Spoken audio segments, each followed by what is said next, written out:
फक्त लोकांची मागणी होती की आरोपी आमच्या ताब्यात द्या, की जे कायद्याने शक्य नाही.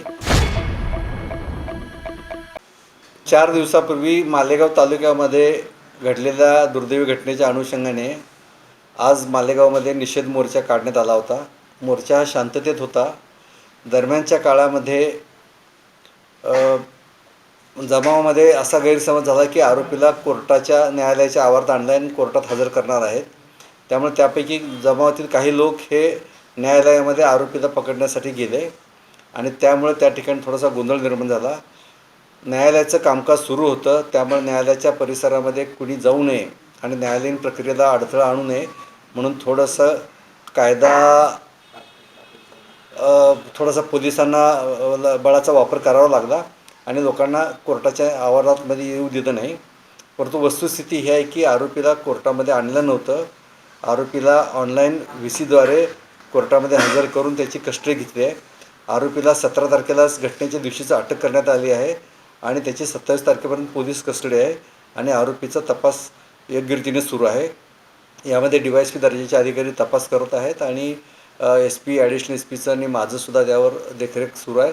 तपास अतिशय चांगल्या रीतीने चालू आहे आणि मला खात्री आहे की आम्ही लवकरात लवकर त्या केसचं चार्जशीट करू आणि फास्ट ट्रॅक कोर्टामध्ये हा केस चालवण्याचा आम्ही प्रयत्न करू. माननीय मुख्यमंत्री महोदयांनी आणि इतर मंत्री महोदयांनीसुद्धा याबाबतीत फार शासनानं गांभीर्याने घेतलं आहे आणि स्पेशल PP ची नेमणूक करून यामध्ये लवकर चार्जशीट करून लवकर केस चालेल आणि लवकर त्यामध्ये न्याय मिळेल त्या बळीत मुलीला, असा आमचा प्रयत्न सुरू आहे.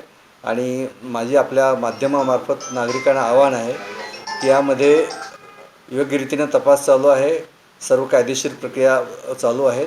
आपण आम्हाला सहकार्य करावं, कुठल्याही अफवावर विश्वास ठेवू नये. असं काही आपल्याला कळालं तर आपण कृपा करून पोलीस कंट्रोल रूम 112 किंवा आम्हाला आपण विचारून माहिती घेऊ शकता. परंतु विनाकारण अफवा, विशेषतः सोशल मीडियाद्वारे काही गैरसमज पसरवून विनाकारण सामाजिक वातावरण ढवळणार नाही याची काळजी घेऊया.